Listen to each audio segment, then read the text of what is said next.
Mental health ഇപ്പോഴും ഒരു ചോദ്യചിഹ്നമാണ്.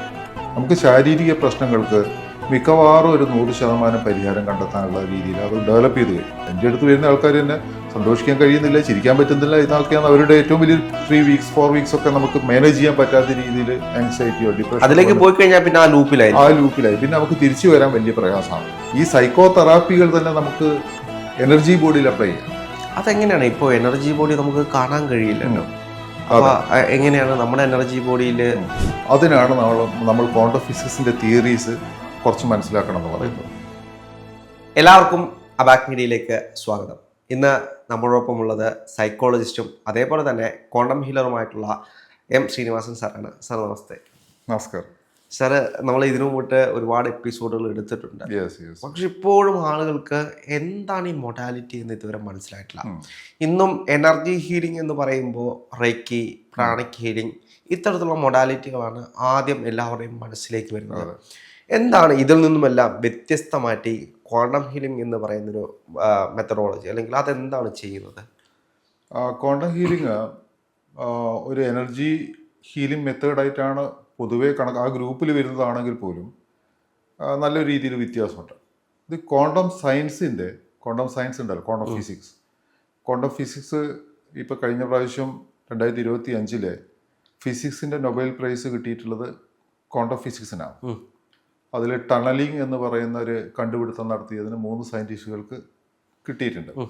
അപ്പോൾ അത് ആ ക്വാണ്ടം സയൻസിൻ്റെ അല്ലെങ്കിൽ ക്വാണ്ടം ഫിസിക്സിൻ്റെ തിയറീസ് നമുക്ക് പല രീതിയിൽ ഉപയോഗിക്കാൻ പറ്റും. അത് ക്വാണ്ടം കമ്പ്യൂട്ടിങ്ങിൽ ഓൾറെഡി ഉപയോഗിക്കപ്പെടുന്നുണ്ട്, ക്വാണ്ടം കമ്മ്യൂണിക്കേഷൻ വരുന്നുണ്ട്. ലോകത്താകമാനം അതിൻ്റെ രീതിയിൽ ഒരുപാട് റിസർച്ചുകൾ നടന്നുകൊണ്ടിരിക്കുകയാണ്. ഇന്ത്യയിലും അതിനനുസരിച്ചുള്ള റിസർച്ച് ഇൻസ്റ്റിറ്റ്യൂട്ടുകൾ ക്വാണ്ടം ഫിസിക്സിൽ സ്ഥാപിച്ചു കഴിഞ്ഞു. അപ്പോൾ അതിൽ നമുക്ക് തന്നെ സയൻറ്റിസ്റ്റുകൾക്ക് മാത്രമല്ല, ഹീലേഴ്സിനും സൈക്കോളജിസ്റ്റുകൾക്കൊക്കെ തന്നെ അതിൽ നിന്ന് പല കാര്യങ്ങൾ പഠിച്ചെടുക്കാനുണ്ട്. കാരണം ഇത് അങ്ങനെ പ്രത്യേക ഒരു വിഭാഗത്തിന് മാത്രം റിസർവ് ചെയ്തിട്ടുള്ളൊരു ഫീൽഡൊന്നുമല്ല. ഇതിന് ഒരുപാട് ഇൻസ്ട്രുമെൻറ്റ്സ് വേണ്ട കാര്യങ്ങളുണ്ട്. ഇപ്പോൾ ക്വാണ്ടം കമ്മ്യൂണിക്കേഷൻ, ക്വാണ്ടം കമ്പ്യൂട്ടിങ് എന്നതിലൊക്കെ ഒരുപാട് ഇൻസ്ട്രുമെൻറ്റ്സും ലാബൊക്കെ ആവശ്യമാണ്. എന്നാൽ ആ തിയറി അപ്ലൈ ചെയ്ത് പല കാര്യങ്ങളും നമുക്ക് ചെയ്യാൻ പറ്റും. അതൊരു വലിയ മേഖലയാണ്. അപ്പോൾ അതിൽ ക്വാണ്ടം ഹീലിംഗ് ആ രീതിയിൽ അതേ തിയറീസ് ഉപയോഗിച്ച് ഡെവലപ്പ് ചെയ്തിട്ടുള്ള ഒരു ഹീലിംഗ് സിസ്റ്റമാണ്. അപ്പോൾ quantum communication, quantum computing, quantum healing എന്നുള്ള രീതിയിൽ അത് പല രീതിയിൽ ഉപയോഗിക്കുന്നതിൽ ഒരു ആസ്പെക്റ്റാണ് ഈ ഹീലിംഗ് എന്ന് പറയുന്നത്. ഇതിനകത്ത് ഒരു സംശയം വരുന്നത്, ഇപ്പോൾ റേക്കി അല്ലെങ്കിൽ പ്രാണിക് ഹീലിംഗ് ഇത്തരത്തിലുള്ള കാര്യങ്ങൾ പലപ്പോഴും ഒരു ദീക്ഷയായിട്ട് കൊടുക്കുന്നതാണ്. ഒരു എനർജി മറ്റൊരാളിൽ നിന്നും പാസ് ചെയ്ത് കൊടുക്കുന്നതായിട്ടാണ് അവർ പറയുന്നത്. ഇതിൽ നിന്ന് ലക്ഷങ്ങൾ വരെയാണ് ഓരോ ദീക്ഷയ്ക്കും ആളുകൾ വാങ്ങുന്നത്. അപ്പോൾ ഇതിൽ നിന്നെല്ലാം വ്യത്യസ്തമായിട്ട് ക്വാണ്ടം ഹീലിംഗിൽ എന്താണ്? ഇപ്പോൾ അങ്ങയോട് സംസാരിക്കുന്ന വേളയിൽ അങ്ങ് പറഞ്ഞു ഇതൊരു എനർജി ഹീലിംഗ് മെത്തേഡ് തന്നെയാണ്. പക്ഷേ ഇതിനകത്ത് ഇപ്പോൾ സൈക്കോളജിസ്റ്റ് അല്ലെങ്കിൽ അങ്ങൊരു സൈക്കോളജിക്കൽ ഹീലറാണ് എന്ന് പറയുന്നൊരു പ്രസ്താവന ഉണ്ടായി. അതെന്തുകൊണ്ടാണ് അങ്ങനെ ഒരു പ്രസ്താവന? സൈക്കോളജിയിൽ മാത്രമല്ല, ഇതെല്ലാ കാര്യങ്ങൾക്കും സാധാരണ മറ്റ് എനർജി ഹീലിംഗ് ഉപയോഗിക്കുന്ന രീതിയിൽ എല്ലാ കാര്യത്തിനും വേണ്ടിയിട്ട് ഇത് ഉപയോഗിക്കുന്നുണ്ട്. ഇപ്പോൾ നോർത്തിലൊക്കെ ക്വാണ്ടം ഹീലിംഗ് പലപ്പോഴും ഈ ശാരീരിക പ്രശ്നങ്ങൾക്കുള്ള ഹീലിംഗ് ആയിട്ട് തന്നെ ഉപയോഗിക്കപ്പെടുന്നുണ്ട്. പുറത്ത് പല യൂറോപ്യൻ കൺട്രീസിലും ഹോസ്പിറ്റൽസിലടക്കം ഹീലേഴ്സ് വരുന്നുണ്ട്. കാരണം അവർക്കൊരു കുറച്ചുകൂടി ഒരു ഹോളിസ്റ്റിക് അപ്രോച്ചിലേക്ക് വന്നുകൊണ്ടിരിക്കുകയാണ് ലോകം മുഴുവൻ തന്നെ ഈ ഹെൽത്തിൻ്റെ കാര്യത്തിൽ, ഫിസിക്കൽ ഹെൽത്തിൻ്റെ കാര്യത്തിൽ പ്രത്യേകിച്ച്. സൈക്കോളജിക്കൽ കാര്യങ്ങൾക്ക് വേണ്ടി ഉപയോഗിക്കുന്നതിൻ്റെ ഒരു പ്രധാന കാരണം, ഞാൻ സൈക്കോളജിസ്റ്റ് ആണ് എന്നുള്ളത് തന്നെയാണ് അതിൻ്റെ കാരണം ഞാൻ അനുഭവിച്ച ഏറ്റവും വലിയ ചാലഞ്ച്, ഇതെല്ലാ സൈക്കോളജിസ്റ്റുകളും അനുഭവിക്കുന്നതാണ്, ഈവൻ മെൻ്റൽ ഹെൽത്തിൽ വർക്ക് ചെയ്യുന്ന എല്ലാ ആൾക്കാരും അനുഭവിക്കുന്നതാണ്. മെൻ്റൽ ഹെൽത്ത് ഇപ്പോഴും ഒരു ചോദ്യചിഹ്നമാണ്. നമുക്ക് ശാരീരിക പ്രശ്നങ്ങൾക്ക് മിക്കവാറും ഒരു 100% പരിഹാരം കണ്ടെത്താനുള്ള രീതിയിൽ അത് ഡെവലപ്പ് ചെയ്ത് കഴിഞ്ഞു. മോഡേൺ സയൻസ് അതിൽ ഡെവലപ്പ് ചെയ്തിട്ടുണ്ട്. ഇനി അല്ലാതെ തന്നെ ആയുർവേദത്തിൻ്റെയും അതുപോലെ തന്നെ ഹോമിയോയുടെയൊക്കെ സപ്പോർട്ടോടുകൂടിയൊക്കെ തന്നെ അതെല്ലാം തന്നെ ഒരു കോംപ്രഹെൻസീവ് ഹോളിസ്റ്റിക് ആയിട്ടുള്ള അപ്രോച്ചിൽ നന്നായിട്ട് മുന്നോട്ട് പോയിക്കൊണ്ടിരിക്കുന്ന മേഖലയാണ്. ഒരുപാട് റിസർച്ചുകൾ നടക്കുന്നുണ്ട്. പക്ഷേ മെൻ്റൽ ഹെൽത്തിൽ ഇപ്പോഴും വലിയ ചാലഞ്ചസ് ഉണ്ട്. കാരണം മെൻ്റൽ ഹെൽത്തിൽ ഒരു 100% പരിഹാരം പലപ്പോഴും കണ്ടെത്താൻ പറ്റില്ല. മാനേജ് ചെയ്ത് ജീവിതം മുന്നോട്ട് പോവുക എന്നുള്ളൊരു നിലയ്ക്കുള്ള സപ്പോർട്ട് സിസ്റ്റം ആയിട്ടാണ് ഇപ്പോഴും അത് നിലനിൽക്കുന്നത്. എനിക്ക് തോന്നുന്നത് പലപ്പോഴും നമ്മുടെ പാരമ്പര്യത്തിൽ മെൻ്റൽ ഹെൽത്ത് അത്ര വലിയൊരു ഇഷ്യൂ ആയിരുന്നില്ല. ഈ അടുത്ത കാലത്തിലാണല്ലോ ഇത് ഡെവലപ്പ് ചെയ്തത്. അപ്പോൾ ട്രഡീഷണലി തന്നെ മെൻ്റൽ ഹെൽത്തിൽ കുറേ തിയറീസ് ആയുർവേദത്തിലൊക്കെ പറയുന്നുണ്ടെങ്കിൽ പോലും ആ രീതിയിലൊരു ഔഷധക്കൂട്ടോ കാര്യങ്ങളൊന്നും അതിൽ ഒരുപാടൊന്നും അതിൽ പരാമർശിക്കപ്പെട്ടിട്ടില്ല മെന്റൽ ഹെൽത്തിന് മെൻ്റൽ ഹെൽത്തിൻ്റെ കാര്യത്തിൽ. അപ്പോൾ അവിടെ ഒരു ശൂന്യത മൊത്തത്തിലുണ്ട്. കാരണം അന്നത്തെ കാലത്ത് മെൻ്റൽ ഹെൽത്ത് ഒരു ചാലഞ്ചല്ല. കാരണം ആൾക്കാർക്ക് പരിമിതമായിട്ടുള്ള നീഡ്സേ ഉണ്ടായിരുന്നല്ലോ. ഭക്ഷണം അല്ലാതെ ഷെൽട്ടർ തുടങ്ങിയ കാര്യങ്ങളൊക്കെ കിട്ടിക്കഴിഞ്ഞാൽ അവർ പിന്നെ എന്താണ് ഹാപ്പിയാണ്, വളരെ ഹാപ്പിയാണ്. അതുകൊണ്ട് തന്നെ ഒരു ചാലഞ്ച് അവിടെ പക്ഷെ ശാരീരിക പ്രശ്നങ്ങൾക്ക് ഉണ്ടാവും. ശരീരം അന്നും ഇന്നും ഒക്കെ തന്നെ ശാരീരികമായിട്ടുള്ള ഇഷ്യൂസ് ഉണ്ടായിട്ടുണ്ട്. അപ്പോൾ അവിടെ ഒരുപാട് തരത്തിലുള്ള റിസർച്ചുകൾ പണ്ട് മുതൽക്കേ ഉണ്ട്. ഇത് പെട്ടെന്നാണ് ഈ ഒരു ഇഷ്യൂ വലിയൊരു പ്രശ്നമായിട്ട് പൊങ്ങി വരുന്നത്. ഇപ്പോൾ തന്നെ വേൾഡ് ഹെൽത്ത് ഓർഗനൈസേഷൻ്റെ ഒരു കണക്ക് പ്രകാരം 100 കോടി ജനങ്ങൾ മെൻ്റൽ ഹെൽത്ത് ഇഷ്യൂസ്, അത് വലിയൊരു സംഖ്യയാണ്. 100 കോടി ജനങ്ങൾ ലോകത്ത് ഈ പ്രശ്നങ്ങൾ അനുഭവിക്കുന്നുണ്ട് എന്നുള്ളത്. ഏറ്റവും ഡെവലപ്ഡ് ആയിട്ടുള്ള അമേരിക്കയിൽ 5-1 അല്ലെങ്കിൽ 4-1 ആൾക്കാർ സൈക്യാട്രിക് മെഡിസിൻ കഴിക്കുന്നുണ്ട്. അതൊരു വലിയ കണക്കാണ്. അതായത് ഒരു കുടുംബത്തിൽ ഒരാൾ എന്നുള്ള നിലയ്ക്ക് മെൻ്റൽ ഹെൽത്ത് ഇഷ്യൂസ് അനുഭവിക്കുന്ന ആൾക്കാരാണ്, മരുന്ന് കഴിക്കുന്നവരാണ്. അപ്പോൾ അത്രയും ഡെവലപ്ഡ് ആണെങ്കിൽ പോലും ഈ ഏരിയ ഇപ്പോഴും ചാലഞ്ചിങ്ങാണ്. ഇത് നമുക്ക് കാണാതിരുന്നുകൂടാ. അപ്പോൾ അവിടെ നമുക്ക് പുതിയ രീതിയിലുള്ള പരീക്ഷണങ്ങൾ നടത്തിയേ പറ്റും. എനിക്ക് തോന്നുന്നു അങ്ങനെ ഒരു കണക്കനുസരിച്ചാണെങ്കിൽ ഇന്ത്യയെ സംബന്ധിച്ച് നമുക്ക് നോക്കാൻ പോലും കഴിയില്ല. ഇല്ല, ഇന്ത്യയിൽ ഇത് വലിയ പ്രശ്നം തന്നെയാണ്. ഇപ്പോൾ 10% എല്ലാം ആ രീതിയിലുള്ള മെൻ്റൽ ഹെൽത്ത് ഇഷ്യൂസ് ഉണ്ട്. ഡെവലപ്ഡ് കൺട്രീസിൽ അത് 20% ആണ്. അപ്പോൾ ആ ഗ്യാപ്പ് കുറഞ്ഞു വന്നുകൊണ്ടിരിക്കുകയാണ്. എന്ന് മാത്രമല്ല, ഞാൻ ഇന്നലെ അതിനെ പറ്റിയുള്ളൊരു റിസർച്ച് ഞാൻ ഈ ChatGPT വെച്ച് നോക്കുന്ന സമയത്ത് ഏറ്റവും സന്തോഷമുണ്ട് എന്ന് പറയുന്ന രാജ്യങ്ങളിൽ, ഹാപ്പിനെസ് ഇൻഡെക്സ് കൂടുതലുണ്ട് എന്ന് പറയുന്ന രാജ്യങ്ങളിൽ ഈ മെൻ്റൽ ഹെൽത്ത് ഒരു 20% അടുത്ത് നിൽക്കുന്നുണ്ട് ഇഷ്യൂസ്, ആ പ്രശ്നങ്ങൾ. അപ്പോൾ ഇതെല്ലാം ഈ ഹാപ്പിനെസ് ഇൻഡെക്സിൻ്റെ ഹാപ്പിനെസ് ഉണ്ടെങ്കിലും മെൻ്റൽ ഹെൽത്ത് പ്രോബ്ലംസ് ഉണ്ടാവും. അല്ല, അത് ഹാപ്പിനെസ്സിനെ അത് ബാധിക്കുന്നുണ്ട് മൊത്തത്തിൽ. കാരണം ഒരു മെൻ്റൽ ഹെൽത്ത് ഇഷ്യൂ ഉണ്ട്, പിന്നെ ആൾക്ക് ഹാപ്പി ആയിട്ട് ജീവിക്കാൻ പറ്റില്ല. എൻ്റെ അടുത്ത് വരുന്ന ആൾക്കാർ തന്നെ സന്തോഷിക്കാൻ കഴിയുന്നില്ല, ചിരിക്കാൻ പറ്റുന്നില്ല. ഇതൊക്കെയാണ് അവരുടെ ഏറ്റവും വലിയൊരു ചാലഞ്ചായിട്ട് വരുന്നത്. അപ്പോൾ ഹാപ്പിനെസ് ഇൻഡെക്സിനെ ശരിക്കും ബാധിക്കുന്നുണ്ട്. ഒരു കുടുംബത്തിൻ്റെ ഹാപ്പിനെസ് ഇൻഡെക്സിനെ ബാധിക്കുന്നുണ്ട്. ഇത് വലിയൊരു വിഷയമാണ്. വേറെ രീതിയിൽ പറയുകയാണെങ്കിൽ ഒരു കുടുംബത്തിൽ ഒരാൾ നല്ല ക്രോണിക് ആയിട്ടുള്ള സ്ട്രെസ്സുള്ള ഒരാളാണ് എന്ന് വിചാരിച്ചു. നിരന്തരം സ്ട്രെസ്സിൽ അനുഭവിക്കുന്നത്.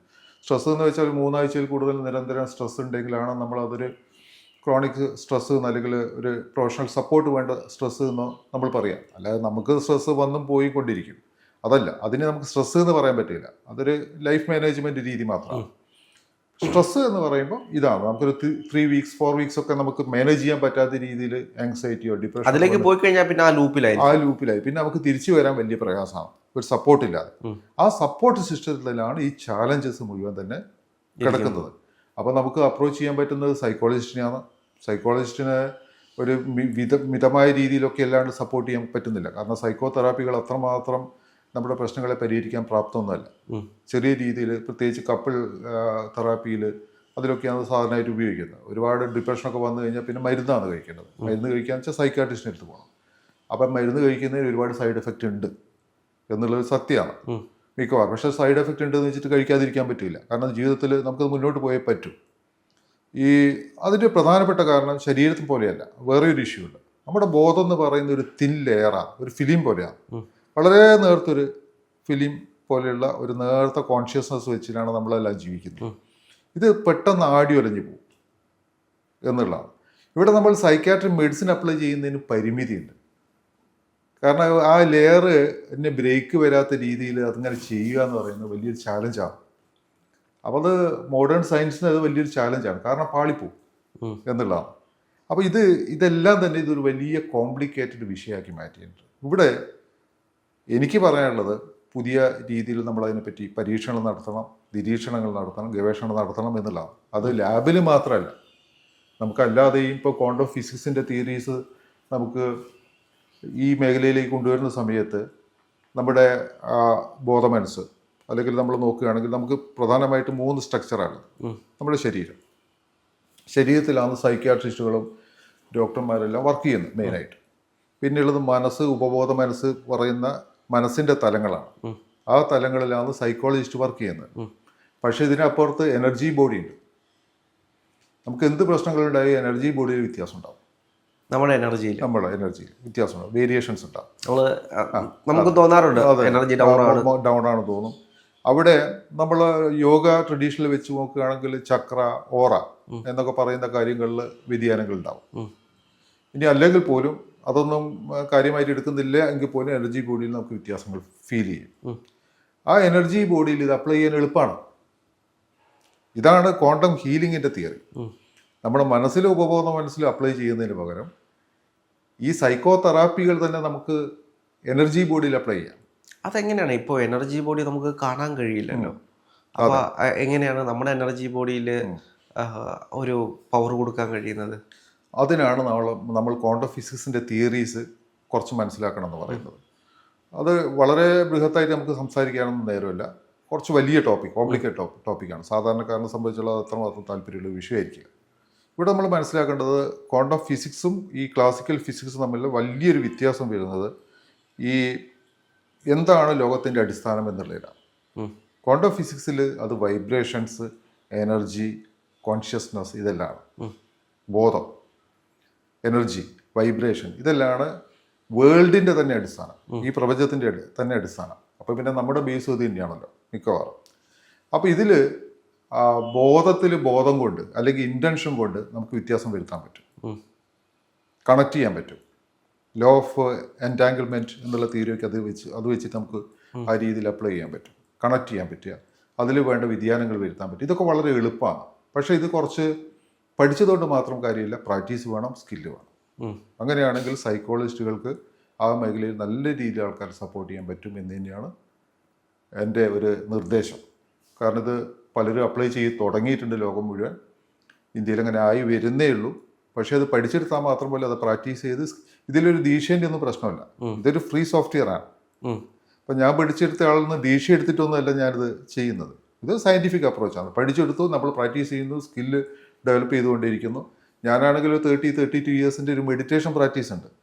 അതിൻ്റെ ഒരു സപ്പോർട്ട് എനിക്കിതിൽ വന്നിട്ടുണ്ടാവാം. കാരണം അതൊക്കെ ഇമ്പോർട്ടൻ്റ് ആണ്. കാരണം ഒരു ബോധതലത്തിലേക്കും ഉപബോധ തലത്തിലേക്കും ഒക്കെ ഇറങ്ങി അപ്ലൈ ചെയ്യാനൊക്കെയുള്ള ഒരു സ്കില്ല് നമ്മൾക്ക് ആ രീതിയിൽ ഒരു ദിവസം പെട്ടെന്ന് ഇറങ്ങിയിട്ട് ചെയ്യാൻ പറ്റുമോ എന്ന് ചോദിച്ചു കഴിഞ്ഞാൽ ചിലപ്പോൾ ബുദ്ധിമുട്ടുണ്ടാവും. പക്ഷേ പ്രാക്ടീസിലൂടെ പറ്റും.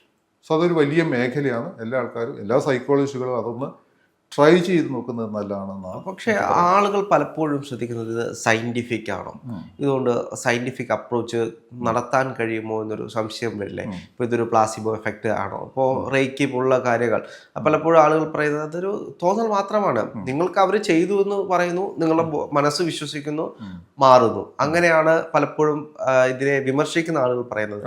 നമുക്കൊരു സയൻറ്റിഫിക് അപ്രോച്ച് നടത്താൻ കഴിയുന്ന ഒരു ഹീലിംഗ് മൊഡാലിറ്റി ആണോ? അതിൻ്റെ ഒരു പ്രധാനപ്പെട്ട കാരണം അത് കറക്റ്റാണ്. കാരണം നമ്മൾ ക്ലാസിക്കൽ ഫിസിക്സേ പഠിച്ചിട്ടുള്ളൂ, സ്കൂളുകളിലൊക്കെ അതേ പഠിച്ചിട്ടുള്ളൂ. അപ്പോൾ നമ്മളെ സംബന്ധിച്ചോളം ആറ്റം, മാറ്റർ, വസ്തുക്കൾ ഇതൊക്കെ തന്നെയുള്ളൂ. സോ അതിൻ്റെ തിയറി, ഐൻസ്റ്റീൻ്റെ തിയറി തുടങ്ങിയ കാര്യങ്ങൾ മാത്രമേ ഉള്ളൂ. പക്ഷേ ക്വാണ്ടം ഫിസിക്സിൻ്റെ തിയറി എന്ന് പറയുന്നത് നേരെ വിപരീതമാണ്. പല കാര്യങ്ങളിലും അത് നേരെ ഓപ്പോസിറ്റാണ്. പക്ഷേ രണ്ടും കറക്റ്റാണ്.